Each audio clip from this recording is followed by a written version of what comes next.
Welcome back everybody to the next entry in the Smash Ultimate in-depth analysis series, where we comb over all the info available to see just how a certain character will be represented or changed in the next installment of Smash Bros. Today we will be going down a bit of a darker route as we analyze the Gerudo King Ganondorf and see if his fresh new Ocarina of Time redesign is all style or if there is in fact some substance behind it. Once again, all damages given will be given as base damages, with all multipliers and bonuses accounted for. And if a certain move is not mentioned, it is because it remained largely unchanged from the previous game. Now let's get right to it. First off, the aesthetic changes.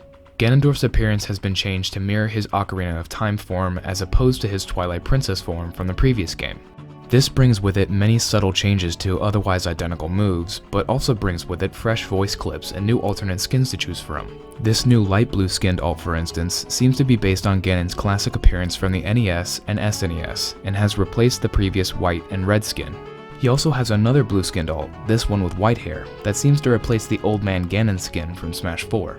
With a fresh appearance overhaul comes an overall the victory fanfare to go with it. His first victory animation has Ganondorf swing back his cape and bring up his fist, in what is likely an homage to when he first revealed his Triforce of Power in Ocarina of Time. His second animation has him sweep his cape behind him again, this time crossing his arms and laughing. I cannot find anything that this could be referencing, but it certainly does give off that evil king vibe. Finally, his third animation has him slam his fists together and stretch his arm out towards the camera, in what is likely a slightly modified version of one of his melee victory poses. Now, his taunts are mostly unchanged, but one other aspect of Ganon we need to address before we get to his moveset proper is his movement speed. Just like Bowser, I have heard many people say that Ganon is faster. And yes, while the mechanic changes to jump squat and dash dancing do cut a lot of the fat from his movement, his actual run speed still seems to be unchanged from Smash 4. You still aren't going to be winning a lot of races with Ganon. Now for his actual moves, I want to get straight to his smash attacks because they've all been completely redesigned. I was just as excited as everybody else when I found out Ganon would finally be using his sword he has teased us with since Melee. Whether or not they are actually any better than his earlier smash attacks, I will leave you to decide. His F smash has him swing his sword in an arc in front of him, similar to Ike. This move starts frame 28, 7 frames slower than its Smash 4 counterpart, and is active until frame 32. It's a 70 frame total commitment to use, which is 10 more than in Smash 4, but it does do 1% more damage for a total of 25%, which makes it one of the highest damaging smashes in the game. His up smash has Ganon do a quick swing in an arc above him.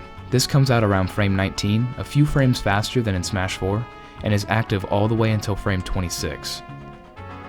It takes about 62 frames to do from start to finish, which is a pretty substantial 20 frame nerf from the borderline broken Smash 4 kick.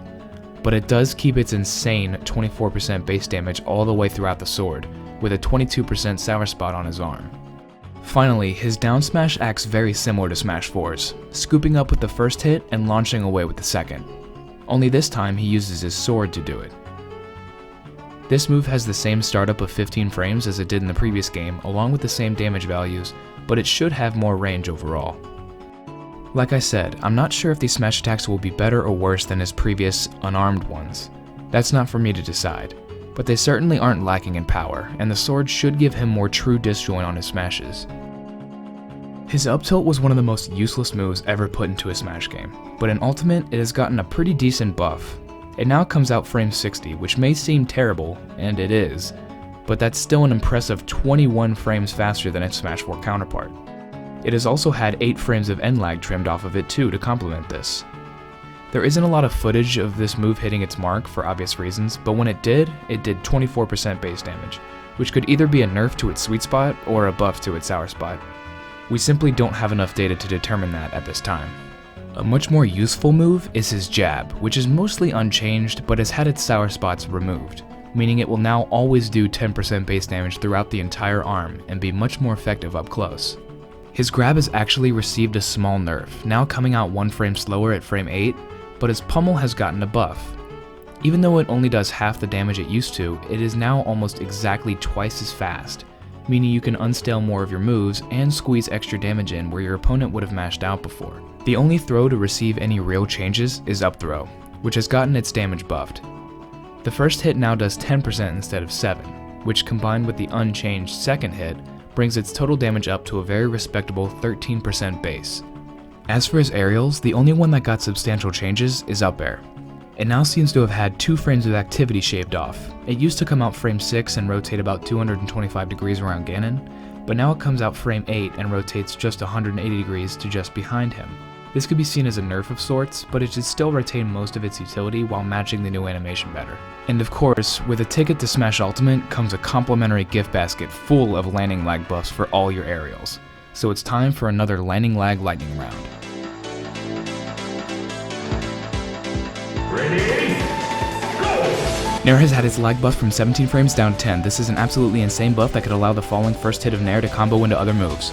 Fair has been buffed from a sluggish 22 frames to a more respectable 14. This 8 frame buff will make it a much more versatile tool overall, as you may not necessarily need to be at auto cancel height for it to be viable.